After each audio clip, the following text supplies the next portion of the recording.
Hey guys, welcome to Ireland Crimes and Mysteries, the podcast channel that takes you on a journey through the dark and mysterious side of Ireland's history.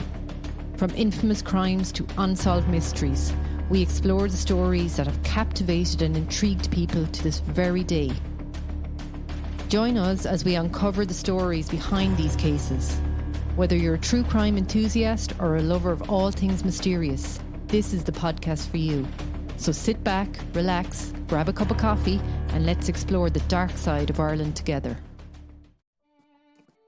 We start today's episode in Moone, County Kildare, a small village approximately 80 kilometres south of Dublin on the old N9 road, which was originally the main Dublin to Waterford road. Home to about 200 locals and consisting of a primary school, a shop, a pub, a church and a community centre, it's a typical small Irish village. This is the last known confirmed location of Josephine JoJo Dullard on Thursday, the 9th of November 1995. JoJo Dullard was born in Cuffsgrange, County Kilkenny on the 25th of January 1974. The youngest of 5 children, she didn't have the easiest start to her life as her father had passed away 6 months before she was born, and her mother passed away when JoJo was only 9. Her older siblings stepped in to take care of JoJo. She lived with her sister Kathleen for a few years before moving to Dublin and living with her sister Mary. Her family described JoJo as a kind-hearted person who would do anything to help you, saying she was a great worker who loved life and going out with her friends. On the day of her disappearance, JoJo left her home in Callan at 8:30am and got the bus to Dublin. She had been living in different flats around the Phibsborough and Rathmines area of Dublin with her friend Mary and was working as a waitress for the previous 2 years, having initially started a beautician course which ultimately proved too expensive. Recently, she had decided to relocate to County Kilkenny, where she had rented a flat with her friend Mary and secured a job waitressing in Dawson's pub. She had been left heartbroken by an American she had become close to. He was on a gap year, and as part of his travels he had spent time in Dublin, where he and JoJo had a brief romance. She was lonely after he left, so she decided to move home to be near her family. In the run-up to the move, she had been receiving the dole and was heading to Dublin that day to collect her last dole payment. The dole is another name for the social welfare payment in Ireland, and she was going to a post office located in Harold's Cross to collect it. She had collected her payment early that Thursday morning, so decided to meet up with some friends as the bus back to Kilkenny wasn't until later that evening. She went to a pub called Buxell's, a regular hangout for JoJo and her friends, where one friend worked behind the bar. She was delighted to see him there when she arrived and set up at the bar chatting with him. That afternoon, an ex-boyfriend of JoJo's came into the bar. Despite having broken up, they had remained friends. They started chatting over drinks, and as the day wore on, they decided they wanted to rekindle their relationship, if only for one night. They called the North Star Hotel in Amiens Street and booked a room for the night. After 6pm and after the last Dublin-Waterford bus would have left the bus station, a girl came into the bar. This girl turned out to be her ex-boyfriend's new girlfriend, who was not happy to see him with JoJo. An argument followed and they both left the bar sometime later. JoJo, realising the time, raced to the station. By the time she reached Bus Áras at around 10pm, she had missed the last direct bus home to Kilkenny, effectively leaving her stranded in Dublin. She managed to get on the bus to Kildare, which arrived in Naas at 10:50pm. She then made the fateful decision to hitch the rest of the journey home, securing one lift from an elderly man that brought her as far as Kilcullen in County Kildare.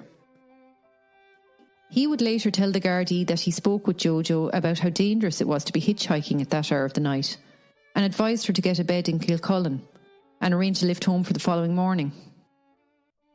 But all JoJo wanted to do was get home that night, so she started walking out the road heading towards Moone, and from here she got a second lift that dropped her as far as the phone box in Moone at around 11:35pm. She was still over 65 kilometres from home, only halfway through her journey.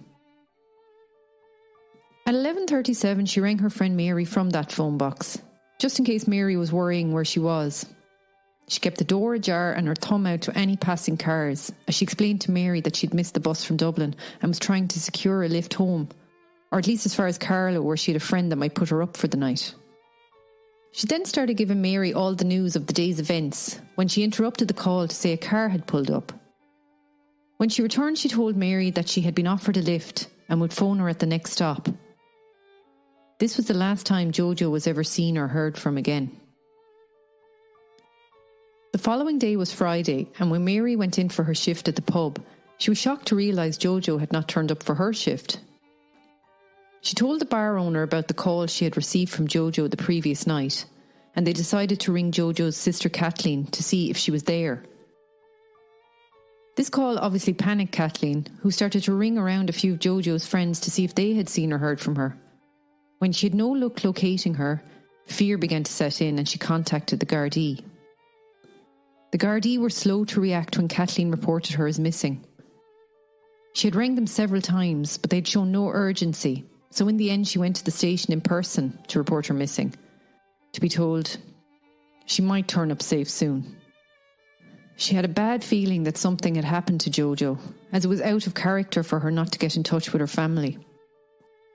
Searches for her did not start officially until the following Monday, 3 days after she had been first reported missing. Vital clues and evidence probably lost in the intervening time. JoJo was wearing, at the time of her disappearance, blue jeans, black boots, a dark zip-up anorak, and she also had a small black rucksack and a black Sony Walkman on her person. A witness said they had seen a woman matching JoJo's description running from the phone box in Moone and getting into a 4-door car. She said it looked like a dark-coloured Toyota Carina. She stated she got into the back seat, which would have suggested at least 2 other people were in the car.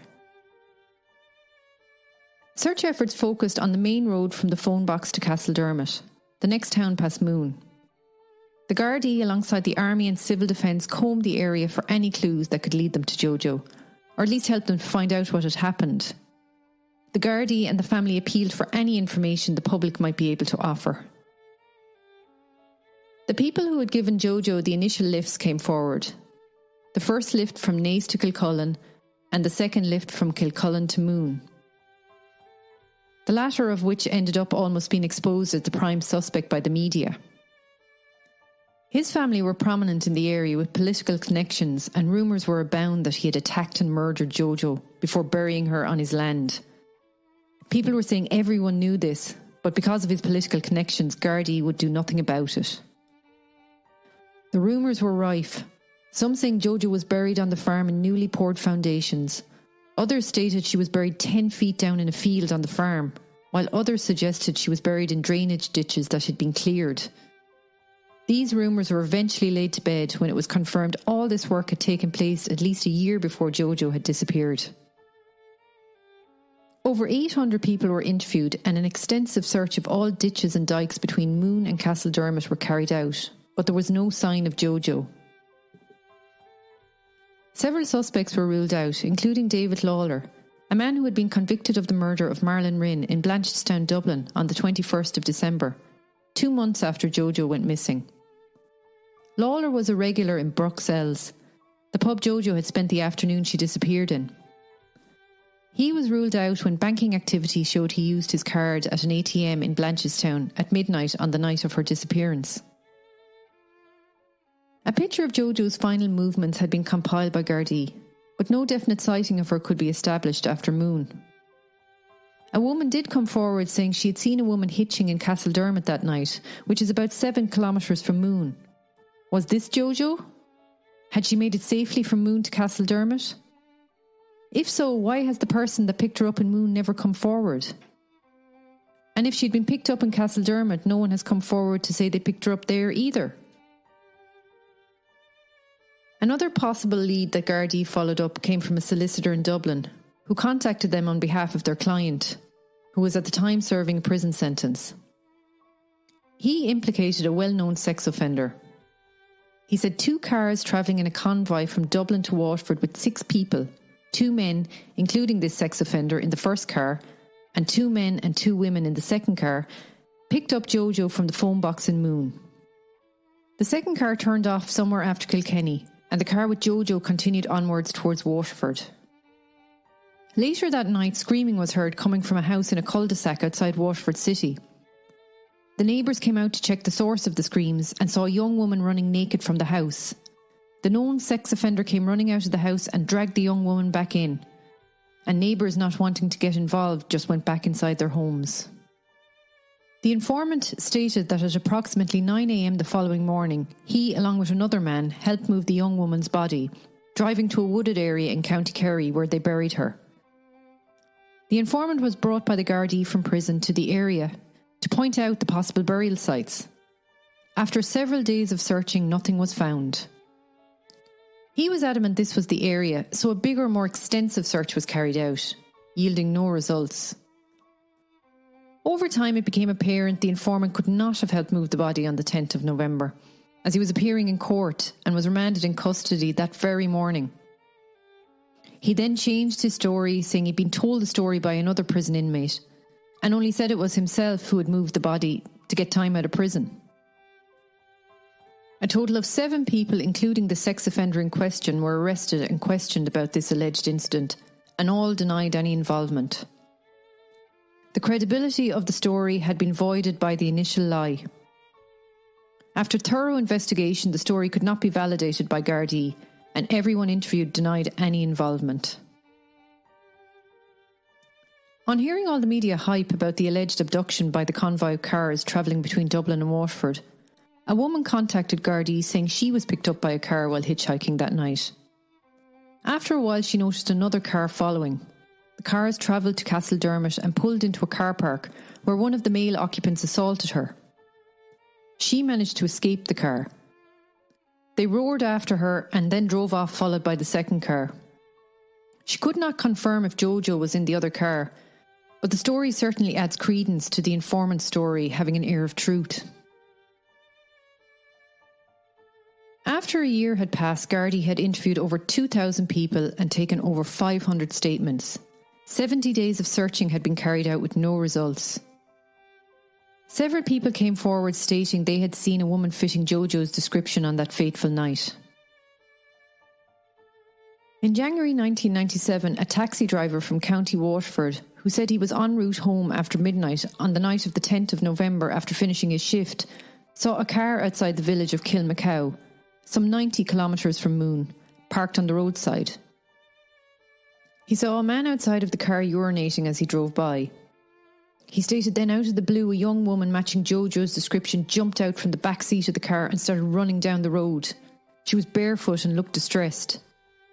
Another man jumped out and grabbed her and dragged her back into the car.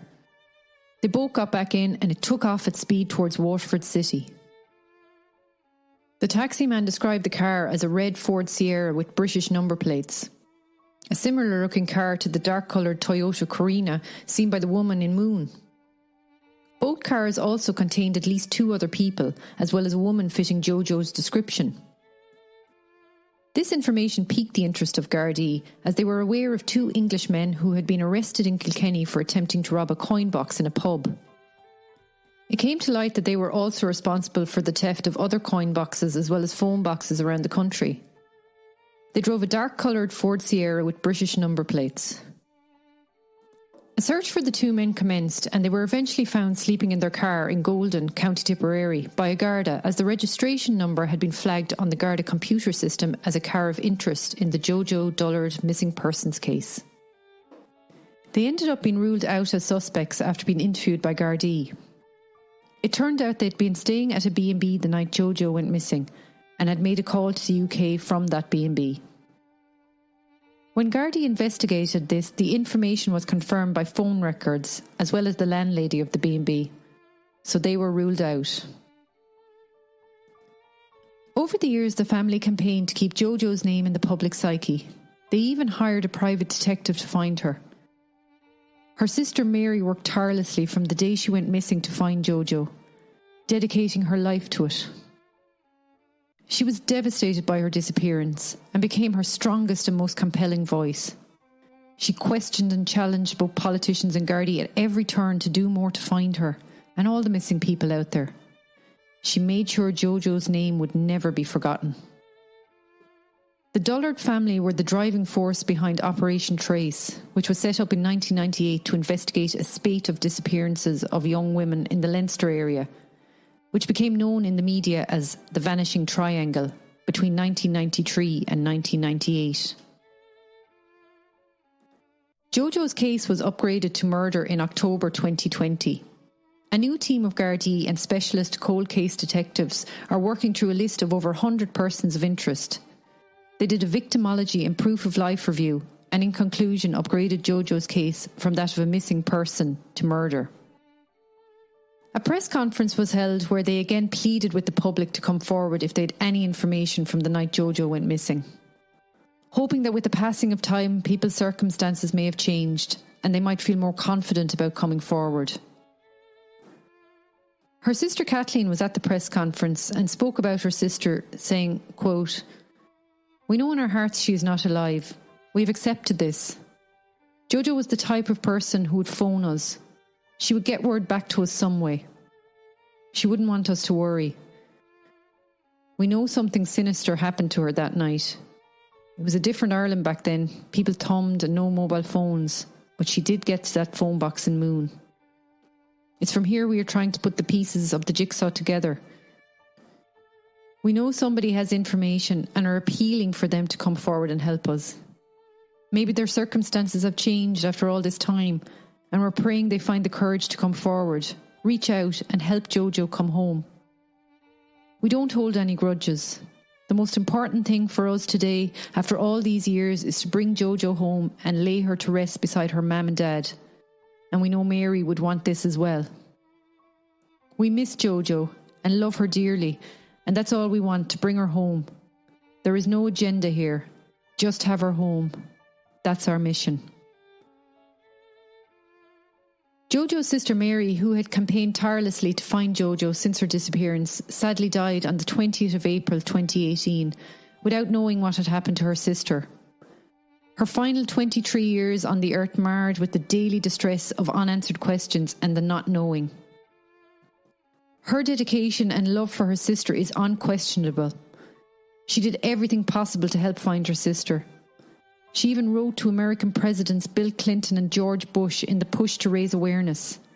Every time Mary spoke about JoJo, you could see the desperation in her eyes. She was determined to get answers. One would hope that if there is an afterlife, she has finally found JoJo. In November 2021, a truck driver was asked by the Garda Serious Crime Squad review team to give a statement. He had seen a woman running naked and screaming through the village of Moone on the night of JoJo's disappearance. Incidentally, this was 9 kilometres from Usk Little, the site of the most recent dig in October 2021. This one for Deirdre Jacob, who went missing from outside the entrance to her home on the 28th of July 1998 in Newbridge, County Kildare. The taxi driver stated that he and his boss were driving through Moone at approximately 11 p.m. when they saw the woman running naked and screaming. They pulled up and his boss got out and ran after her. But he said the more he went after her, the more she ran. After he failed to help her, he used the phone box to ring the Gardai. They told him they would send a car out. 3 days later, they heard about JoJo and went to give a statement. But Gardai said it was a different woman, as JoJo had been last seen in Castledermot. This will be the first time in the 26 years he was asked by Gardai to officially give a statement. By 2022, this new investigative team, based out of the Naas Garda station, consisting of an instant room coordinator, 2 detective sergeants and a team of 13 Gardai from the Serious Crime Squad, were looking at all the evidence with fresh eyes. Larry Murphy, who was convicted in 2001 of the rape of a young Carlow woman, was interviewed about the disappearance, but no evidence was found linking him. Known as the Beast of Baltinglass, his home was only a few kilometres from where JoJo went missing. Superintendent Martin Walker from the review team stated in an interview that the emphasis at this juncture is on the excess of 100 persons of interest in this case, and that's where our focus is. JoJo's sister Kathleen welcomed the new investigation when interviewed on what would have been JoJo's 27th year away from home in 2022. She said, quote, They're putting everything they can into the case, and they've done an awful lot, and our prayers are with them. Please God we'll get the result, that will find JoJo in the end. This is a very frustrating case indeed. So many potential sightings that seem to lead nowhere. Did JoJo make it to Castledermot that night, or did she actually leave Moone at all? Then there's the sighting in Kilmacow by the taxi driver. But yet nothing concrete from any of them. I feel for JoJo's family so much. The last 27 years must have been agonising. I also feel for her friend Mary, who was the last person to talk to her. She must have so many what-ifs constantly going through her mind. Her sister Mary dying without knowing the truth. It's truly heartbreaking. Someone out there knows what happened to JoJo and they know where she is. If you are that person, or if you have any new information that can help the Gardai solve this and bring JoJo home to her family and end their suffering of not knowing, please contact the National Missing Persons Helpline on 1-800-442-552 or email office@nmph.ie. Or ring the Help Bring Them Home confidential line on 1800 911 999. Or alternatively ring the Garda confidential helpline on 1800 666 111. So guys, thanks for joining me on Ireland Crimes and Mysteries today. I hope you enjoyed exploring the darker side of Ireland with me. If you have any suggestions for future episodes or would like to share your thoughts on the cases we've covered, please feel free to leave a comment. Don't forget to subscribe to my channel to stay up to date for all my latest episodes. Until our next investigation, keep your eyes open and your mind curious. This podcast is for educational and entertainment purposes only. The research for each episode is gathered from open source and archive material that can be found on the web. Each case deals with real crimes and real people. I have nothing but respect for the victims and their families and friends.